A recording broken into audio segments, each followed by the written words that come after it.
आपने देख ही लिया होगा वीडियो का कि क्या लिखा हुआ है मैंने, कि इन 4 चीजों का अगर आपने ध्यान नहीं दिया तो आप अपनी वाइफ को कभी प्रेग्नेंट नहीं कर पाओगे। और ऐसा मैंने क्यों लिखा है, ये टॉपिक आज इस तरह का क्यों मैंने चुना है। आंकड़े कहते हैं कि इनफर्टाइल कपल में से 50% कपल में पुरुषों में ये प्रॉब्लम पाई जाती है, और ये जो इनफर्टिलिटी की जो परसेंटेज है कि दिन ब दिन बढ़ती जा रही है, जो कि चिंता का विषय है। अगर पुरुष लोग ध्यान दे उन 4 बातों पे जो मैं अभी आपको बताने वाली हूँ, तो ये जो इनफर्टिलिटी का जो परसेंटेज जो इतनी तेजी से बढ़ रहा है लगातार, ये कम हो सकता है। और वो क्या है? पहला, स्पर्म प्रोडक्शन। मेल बॉडी में जो टेस्टिकल है ये एक तरह से स्पर्म प्रोड्यूस करने की फैक्ट्री है। कुदरत ने तो ऑलरेडी इसकी जो व्यवस्था है पहले ही शरीर से थोड़ा सा हट कर करके दी है, ताकि जो बॉडी का टेम्परेचर है उससे थोड़ा सा ठंडे ही रहे और स्पर्म प्रोड्यूस कर पाए। लेकिन आजकल का जो काम करने का तरीका है कि लैपटॉप का यूज ज्यादा बढ़ गया है, गैजेट्स का यूज किया जाता है, तो इससे निकलने वाली जो हीट होती है वो स्पर्म्स को, उसकी जो प्रोडक्शन है उसको हार्म पहुंचाती है। क्योंकि लैपटॉप आप यूज कैसे करते हो, या तो अपनी गोदी में अपनी लैप पे रख के, बेड पे भी अगर लेटे हुए हो तो ऐसे रख लोगे, तो इससे इसके निकलने वाली जो हीट होती है वो आपके स्पर्म को डैमेज करती है, उसकी प्रोडक्शन में बाधा पहुंचाती है। इसी तरह से वो लोग जो कि पूरा दिन फील्ड वर्क पर होते हैं, बाइक चलाते हैं, या जो ट्रक ड्राइवर होते हैं, बसेस चलाते हैं,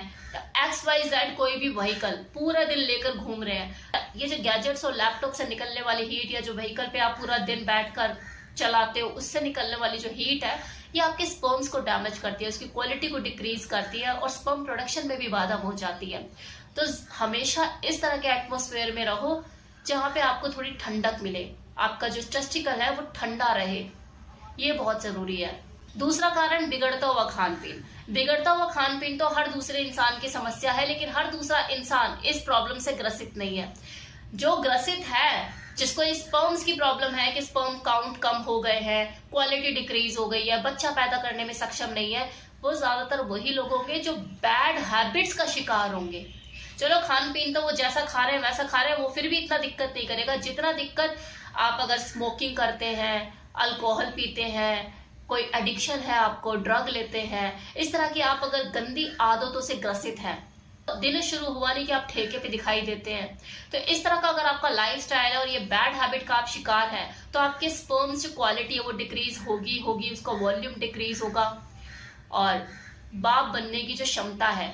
वो कम ही होती चली जाएगी। तीसरा कारण, जो लोग अज्यूम कर लेते हैं ना इस चीज को मन ही मन के, नहीं मुझे में कोई दिक्कत हो ही नहीं सकती, मेरी वाइफ में ही दिक्कत होगी इसलिए वो मां नहीं बन पा रही है। जब 4 लोग घेर घार के, हाँ चलो 3-4 साल हो गए अभी तक बच्चा हो ही नहीं रहा है, एक बार अपने लड़के को भी दिखा ले, या भाई तू भी जाके देख ले, डॉक्टर भी तेरे को बार बार बुला बुला के परेशान हो गई है कि एक बार अपने पति का भी टेस्ट करवा लो। और ऐसे में जब वो 4-5 साल निकल जाते हैं, फिर वो जाकर अपना टेस्ट कराता है और कारण पता लगता है यार रीजन तो कुछ और ही है। डॉक्टर भी कहने पे मजबूर हो जाता है कि अगर आप पहले आ जाते कुछ साल पहले तो अभी तक तो बच्चा खिला रहे होते हो अपनी गोद में,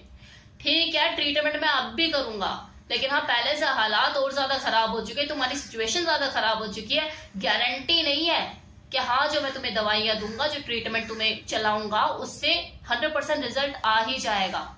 कोशिश पूरी रहेगी। इस वजह से भी उनको वो संतानहीन जैसे सिचुएशन का सामना करना पड़ता है, और राम भरोसे चीजें चल रही होती है, और अगर सक्सेसफुल हो जाता है, वो ट्रीटमेंट सही से लेता है, अपनी बैड हैबिट्स को सुधारता है, जिस तरह से वो गाइडलाइन जो डॉक्टर उसे रिकमेंड करता है उस हिसाब से चलता है, तो बच्चा हो भी जाता है। वरना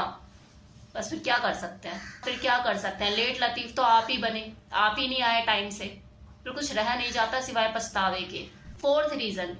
ऐसा कहा जाता है, रिसर्च कहती है कि 35 साल के बाद किसी मेल में स्पर्म की क्वालिटी डिक्रीज हो जाती है, इसलिए बोला जाता है कि 25 से 30 के बीच में शादी करके सेटल हो गए यार, घर वर बसा के बच्चा पैदा कर लेना चाहिए, फैमिली प्लानिंग हो जानी चाहिए। लेकिन आज का जो युवा है उसकी प्रायोरिटी कुछ हो रहा है, मेल और फीमेल दोनों ही करियर ओरिएंटेड है, पहले स्टैब्लिश होकर अपने पैरों पे खड़े होकर उसके बाद ही कुछ शादी वादी जैसी चीजें करना चाहते हैं, फैमिली प्लानिंग करना चाहते हैं, तो वो भी कहीं ना कहीं सही ही है अपनी जगह। लेकिन 35 साल से ऊपर हो जाता है,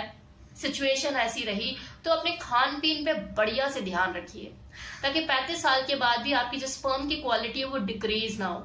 आप वर्कआउट कीजिए, प्रोटीन युक्त खाना खाइए, डाइट पे अपने ध्यान दीजिए, किसी बैड हैबिट के चक्कर में ना पड़िए, अल्कोहल, स्मोकिंग, इन सब चीजों से दूर रहिए, एक हेल्दी लाइफस्टाइल लीड कीजिए। जो 35 साल के बाद जो स्पर्म क्वालिटी डिक्रीज होती है वो थोड़ा डिले हो जाएगी, उसके ऊपर असर जो इफेक्ट होता है वो कम पड़ेगा, क्योंकि आपने एक हेल्दी लाइफस्टाइल लीड कर रहे हो, एक्सरसाइज कर रहे हो, साथ में अपने डाइट पे आपका पूरा फोकस है, कोई बैड हैबिट के आप शिकार नहीं हो।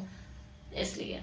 तो ये थी वो 4 चीजें जो मैंने आपको बताया। अगर आप इसके ऊपर ध्यान देते हैं तो आपकी जो स्पर्म्स प्रोडक्शन है वो भी बरकरार रहेगी,